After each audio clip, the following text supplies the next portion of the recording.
So if it's important or if she needs to make a decision, that's when she calls me. Okay. That might be true. Because she can't make a decision for the life of her. She always has to consult me on it. And it can be something as fickle as like, what color something should I buy? Isn't that sweet?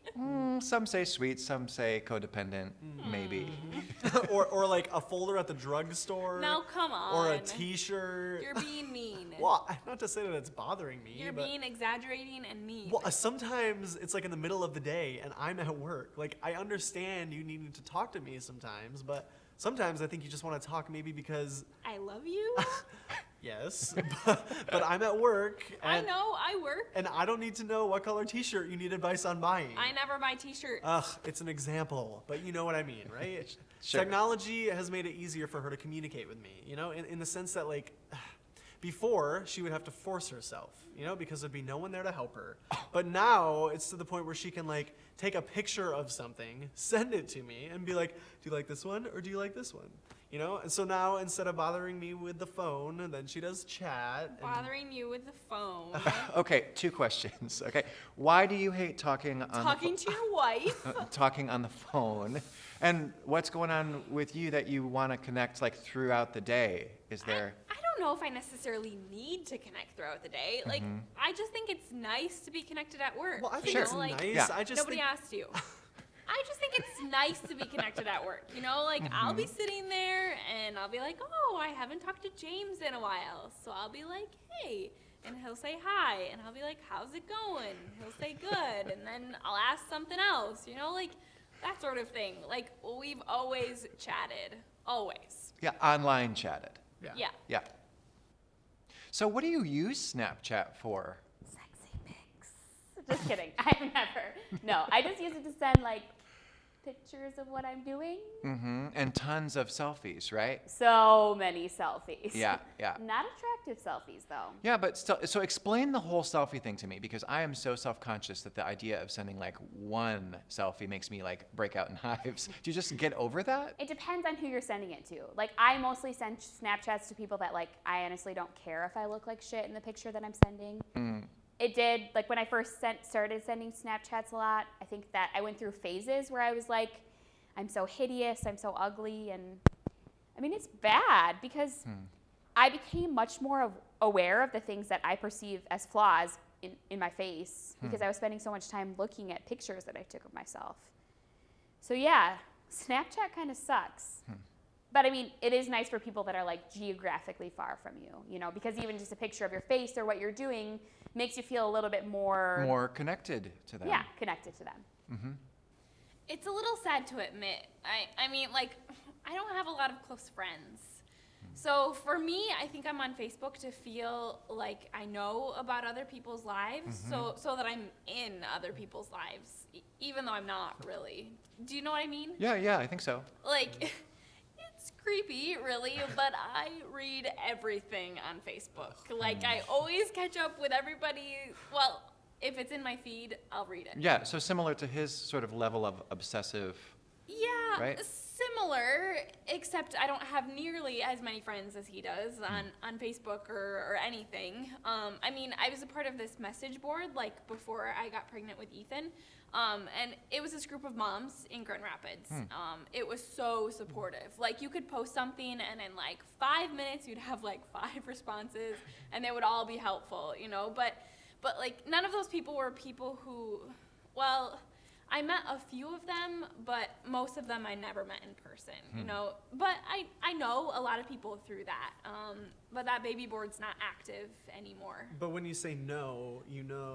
I know a lot about their lives, but I've never actually met many of them. But, you know, I'm Facebook friends with them, so, like, I know about their kids, and I know, like, what school they're sending their kids to. But you've never and- been in the same room. Yeah, and I know that their grandma died last week and that they're going to Florida in 3 weeks or whatever. And you feel like you know them, right? You said? Yeah, I do. And I feel like at least, like, some of them know me, too, you know? Like, I've shared some of the struggles I've had and advice that I can give. But since it's not really active anymore, it's not really an active relationship anymore. So now it's just, like, voyeurism on Facebook. So how does Facebook make you feel? Like holistically, I mean. Oh, I feel like I should be laying down. No, I just mean like how much do you invest in it, I guess, and how does that make you feel? Yeah, so You know? I've read articles about like depression due to Facebook and social media, Like which due to comparison, right?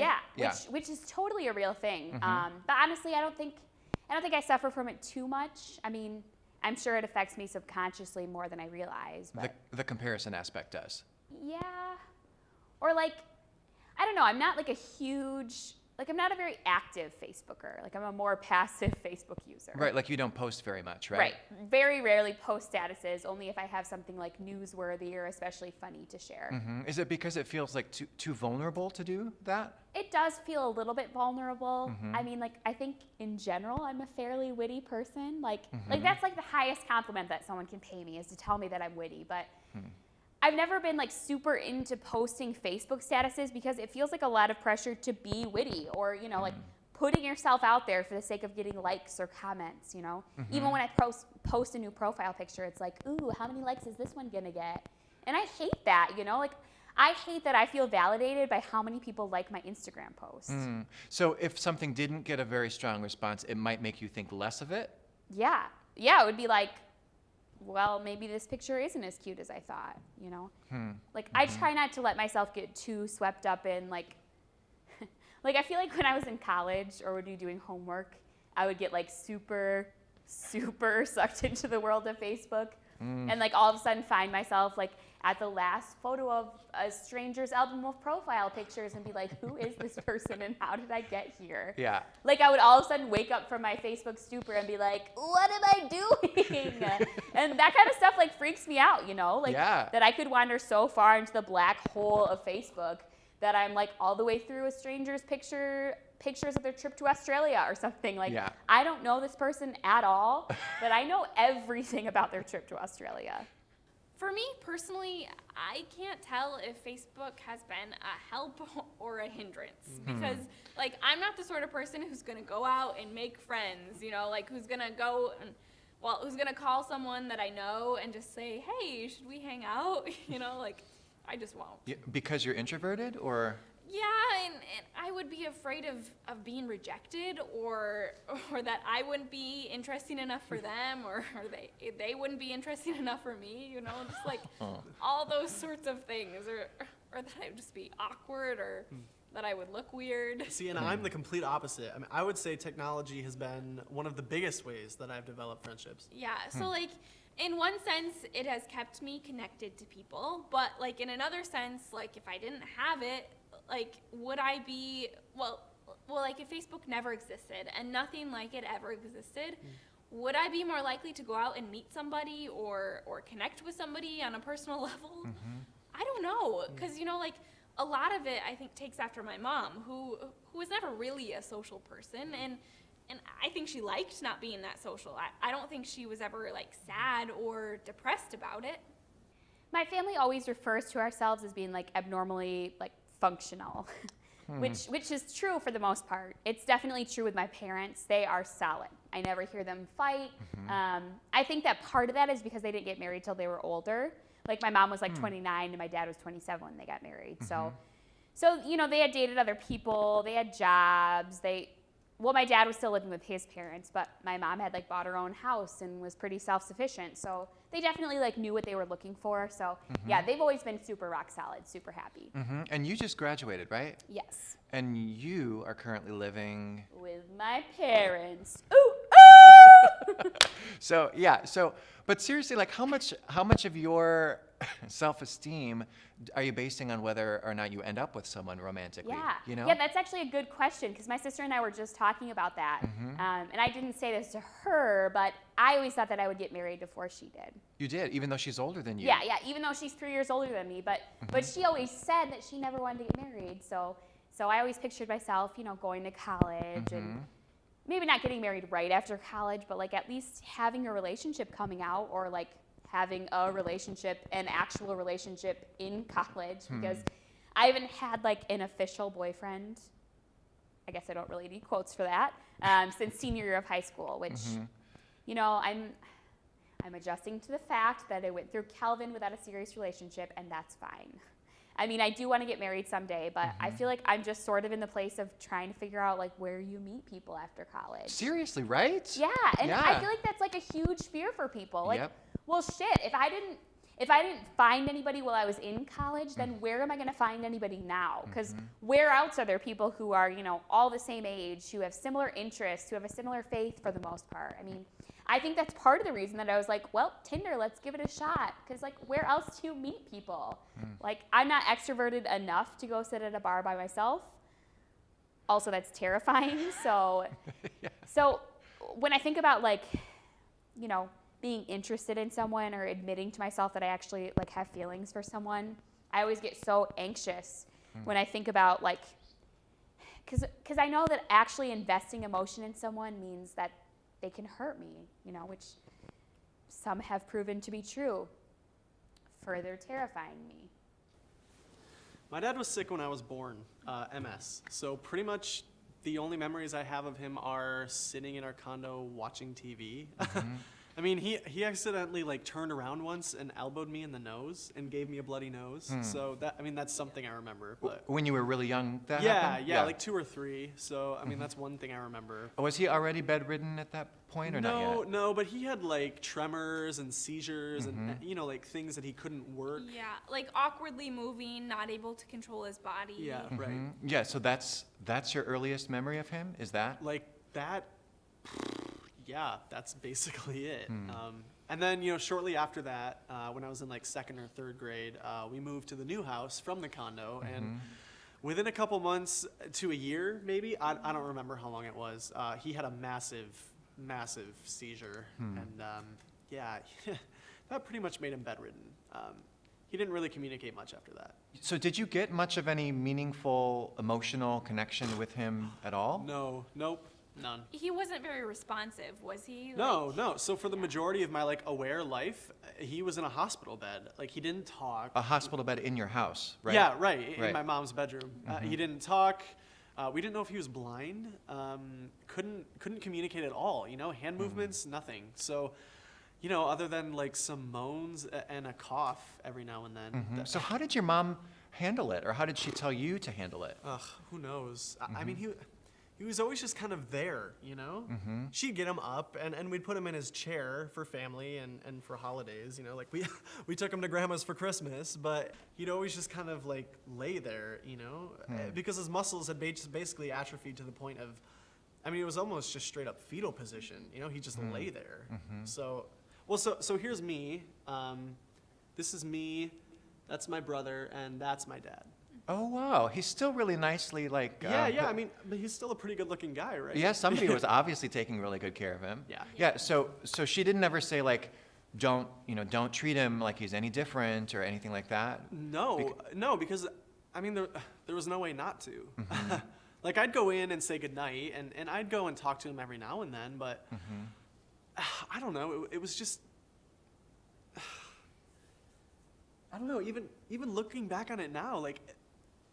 It's super weird. Like, I could have done a lot more, but when the other person, you know, when the person on the other side can't give you any sort of feedback in any way, shape, or form, you know, you have no clue. You know, it just feels like you're throwing everything down a black hole, and you have no idea if anything is even hitting bottom. So do you just do that for the simple sake of doing it? And to a certain extent, that's good for you, and to a certain extent, I did do that, but. You know, in the same process, it put me in an emotional situation that I often try to avoid. Being what? Being... Well, you know, being put in that position of like this constant realization of like this is almost pointless in some cases. So what would you say that grief looks like when you have a progression of a disease for, over a decade, right? Yeah. I mean, it wasn't sad. I don't remember a lot of people crying. At the funeral, you mean? Or Yeah. And I mean, even the way it happened was weird. Like, I was coming home from school, or no, was it from work? I don't remember. But I came home, and there was a fire truck in my driveway, which was not a rare occurrence. This happened like twice a year, you know? Because when the ambulance gets called, the fire truck has to come. When the fire truck comes, the police have to come. So they were all at my house when I got home. And my aunt, who had been taking care of my dad at the time, was also there. And and I remember her saying something like it doesn't look good. And then I actually saw them carry him out in a stretcher, and my little brother was like in a back room crying or something, and I wasn't crying yet because, I mean, nothing was really different, you know? Like, this was a pretty common occurrence. Like, Right. my dad would get an infection, and they'd have to take him to the hospital because his temperature would get too high, you know? Like, this happened all the time. But then, probably that same night, we went to the hospital with my uncles, and they took us into a back room, and that's when it hit me, and I lost it. So, are you paranoid that you're gonna get MS too, or? Yeah. Oh yeah. I mean, I have been since before we were even dating. Yeah. Yeah. Oh yeah. I mean, thinking about relationships that I had, like with John when we were dating in high school, like I'm sure that we never texted about much of substance, and if we did, like, what a stupid way to communicate about important things. I wish, like, I mean, I guess it doesn't really matter because our relationship was doomed from the start. Like, we just weren't a good fit anyways, but I do wish that, like, we had learned how to communicate. Like, I feel like that's what your first relationship is for, is to, like, learn how to date someone and to learn how to communicate. And, like, clearly, I don't really think that texting is a super healthy way. Like, it's useful, Yeah. you know, no one can argue against the usefulness of texting. Right. If you just need to, like, quick tell someone something or ask a quick question. But it does diminish the opportunity, you know, for conversation, for face-to-face conversation, and even phone conversation when you can hear the other person's voice and you don't read over what you're going to say and edit it. I feel like there's a lot to be said for unedited conversation. And I feel that I don't know, I almost feel like it's a gift. Not a gift, but like something that's diminishing is, you know, people's ability to have face-to-face, unedited conversations without feeling uncomfortable. Do you feel like it's sort of like a dying art then, or no? Conversation? Yeah, or is that too strong? That's too strong. Maybe too general, but I feel like that's a definite potential ramification of so much texting and Facebook chatting and whatever else. I never really had like heart-to-hearts with my mom. You know, like that was not the nature of our relationship. And remind me again, I'm sorry, when did she pass away? 5 years ago, Ethan was 8 months old. She got sick around her birthday. Can you stop tapping? Oh, Thank sorry. you. Yeah, it was a Monday morning. I think I was at work, saying that she had gone into the hospital for some heart palpitations, which was really weird. You know, like, and I guess she had like brown urine, which is a really bad sign. Yeah. You know, like I don't know how she let it go that long. And yeah, I just remember having this terrible feeling of like, this is just not good. And then her other organs started failing, and she passed away on Wednesday. Did she ever even have a diagnosis? Like, No. But what a shock, right? But you said that your connection with her was never really a deep emotional sort of thing. No, my sister had that sort of connection with her. You Right. know, like I would call my mom if I had like problems with my sewing machine and stuff, and we would talk. But I would never really share like my deepest, darkest secret. I mean, I can imagine that if we had made it this far, that it would have evolved to that. You know, like I think it would have, because she would have been involved with our kids, and you know, it would have been easy to be like, hey, I'm having trouble breastfeeding. Like, what should I do? Whereas, like, I did have support with like the baby board and stuff, but I just think it's different when you can ask. Yeah. Well, I would imagine it would be such like an intimacy builder, right, between mother and child. Yeah, right, exactly. And I think that part of what my kids' lives could have been is definitely missing. You know, without her there. I felt like I was forcing it, Forcing what? Forcing. trying to find someone to date. Uh-huh. Especially once I met up with that guy from Tinder, and we were just like, we met up, and I was just like, meh. Yeah, like sort of disillusioning, right? A little bit. Yeah, and sort of that, like, I'm not really sure that I'm ready to be dating someone, so I didn't want to be pursuing something. Yeah, at least so actively, right? Yeah, so actively. Yeah. And I don't know, it just felt like so artificial. Like I would way rather meet someone, like, I don't know what, but Like in person, maybe? yeah, in person. Yeah. I was just about to say, I don't know what a more natural way would be. In person, yes. Wherever that may be. What a novel concept. Developing a relationship with someone that you actually meet face to face first. It sounds crazy enough that it just might work.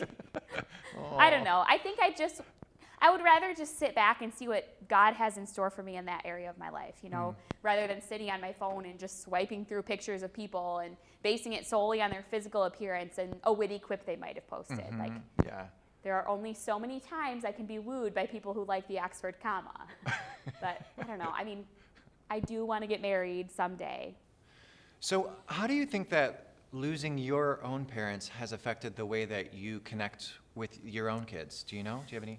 Well, this is why we all have to go trick-or-treating instead of just one of us trick-or-treating. Aha. Right? Because for me, family things Because are... we're all together Yeah, then, you family know? things are a full family, you know? Like, my ideal situation would have the full family unit together doing things, you know, as much as possible, because I missed that. And this is why we all have to go to soccer practice for Ethan instead of just one person. Well, I mean, unless you have a good excuse not to, you know? If it's just like, nah, I don't really feel like it, then that's a lame excuse, you know? Because you're basically missing out on something that kid could remember for a long time, or it could be a benefit for that kid to be supported by both parents, you know? So if I don't go, and then, you know, I die in 2 years, at least I was there at some point. But I have no clue what a dad is. You know, like, I have a tendency to lose my temper a little bit too quickly. I completely understand that. But that's simply because, you know, I don't understand that balance. Yeah, but of- that's kind of what a dad is sometimes, Yeah. right? So I feel like I'm getting sort of mixed messages a little bit. Like if you're all about family time, right? That's all about being present, right? So is technology still woven into all that, or no? I definitely think it goes in cycles because, you know, like we've been at this point before where I'm like, hey, you're using your phone a lot less. Like, this is nice. But then it goes back again. So, I mean, not to be negative, but we'll probably be at this point again in a couple of months. Yeah, like if history repeats itself, you're saying. Yeah. And I guarantee you we'll be at this point again in a couple months when we're driving down to South Carolina and he has to check his Waze app every 5 minutes, you know, to see if there's any traffic in front of us. You know, I'm just like, open your fucking eyes. So I guarantee you we'll be at that point again. It was new information that wasn't available to me before, and it was an interesting way to think about the process of travel. Yes, Sure. I understand. Have you ever used the Waze app? No, I haven't, but I've heard of it. You should. Well, anyway. Well, I generally try not to be app intensive when I'm driving. Yeah, So that's the other thing. So this is embarrassing, but you're gonna like it. Okay. When I was younger, my mom would come into my room before bed and give me dream scenarios as I fell asleep. So like something to think about as I was falling asleep, so I wouldn't be like scared or sad. Oh, They're not that cute. They almost all involve Justin Timberlake singing to me. wait, what? I loved NSYNC when I was younger so much. And she would just play into that? Yeah. Or, Yeah, she'd say like, it's your birthday and Justin Timberlake came and sang happy birthday to you. Thanks, Mom. Good night. and how old were you? 8, 9, 10. 10, Mom. I don't know. It was the only thing that would placate me was the thought of Justin Timberlake. And that's still true to this day. No, but now I'll watch like diners, drive-ins, and dives because I don't Ugh. care about it. Yeah. Or I'll watch shows that I don't need to stay awake to see the plot. So like I have all 7 seasons of Gilmore Girls, so I'll just pop that in before bed because I don't need to stay awake to see the ending. Right, and why do you think you need that? I don't know. I mean, well, when I was younger, it was definitely so that I wasn't like, you know, scared or sad as I was falling. I don't know. Yeah, or is it maybe that the silence is scary? Yeah. Yeah, and I mean, it's something that like I don't like about myself.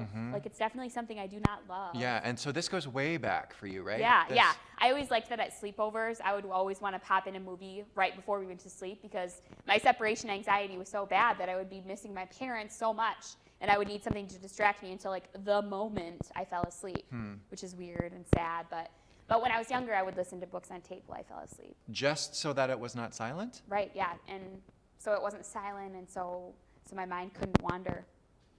So she'll go to bed at like 10 o'clock, and I'll stay up watching TV till 2 or 3. Ooh. I mean, not every night, but a few nights a week. I don't know. I think TV gives us comfort, you know, in the sense of like entertainment, and I think it harkens back to childhood in a lot of things. Yeah, it's relaxing. Yeah, I think it fills a lot of weird voids that we both have. Yeah, I don't know what it is. Yeah, so does technology really fill like the majority of the silences in your life, or? Well, I will say that in our relationship, we watch too much TV. Like, first and foremost, way too much TV. Well, what are you gonna do instead? Oh, we could do tons of things. Well, we used to play games with each other until James didn't want to lose anymore. I will say, though, that TiVo has saved lots of parts of our relationship. Oh my gosh, yes. Oh, but like anyway, so most nights, you know, we'll go down, or we'll put the kids to bed. Yeah. And then we'll go downstairs and we'll eat candy or dessert while we watch TV. And we'll be watching TV and we'll be on our phones. And then the show will end and I'll be like, okay, have to go to bed. And then we'll just sit there for anywhere from like 10 to 25 minutes, you know, just like checking phones. Like, just like checking No, various. no. So Yeah. she'll be like, whew, all right, time for bed.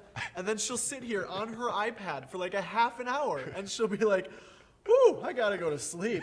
Oh boy, I need to go upstairs. And she'll just be like, bleep, bloop, bloop. And I'm like, go upstairs. That's only partially true. Go upstairs, go to bed. And she'll be like, just one more minute. And I'll be like, you are stalling, go to bed. I just want to check Facebook one last time. No, it's just that she knows she's supposed to be doing something, but she doesn't want to do it.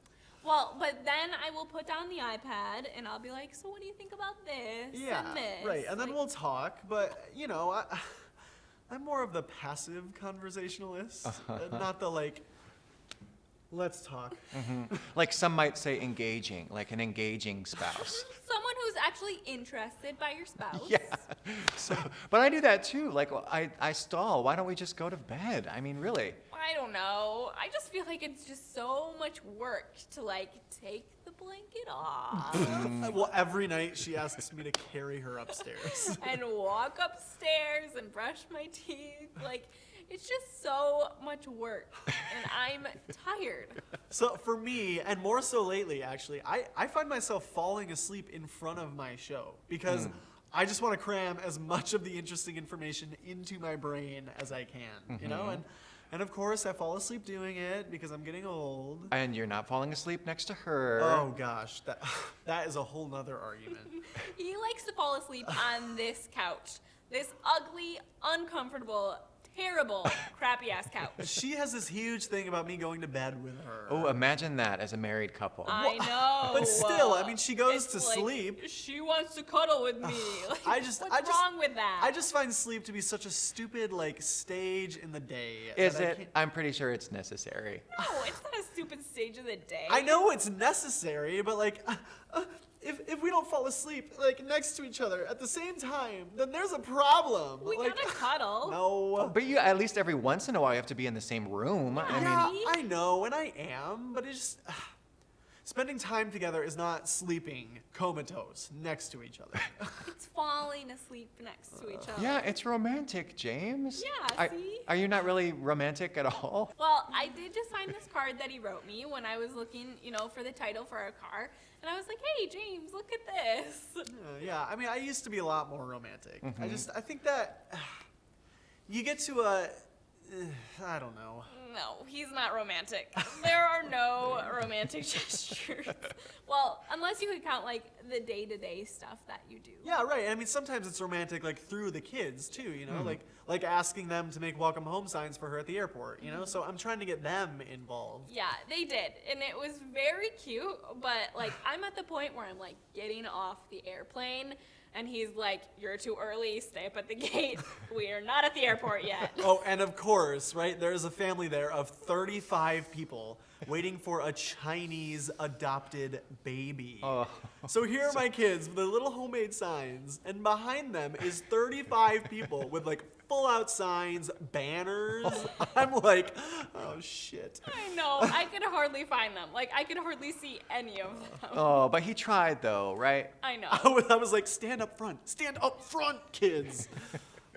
So I downloaded a lectionary app on my phone. So, Mm-hmm. you know, when I'm feeling weird about the way I'm using technology or I'm feeling antsy, like I've already checked Facebook and Instagram 4 times and there's nothing new, like what do I do? Mm-hmm. Then I'll be like, oh, I should look at my lectionary app and see what today's Bible reading is. And I feel like, I don't know, I feel like I'm trying to make it into something good and positive, you know, instead of checking Facebook like Every square inch. yes. Yes. Even in my iPhone.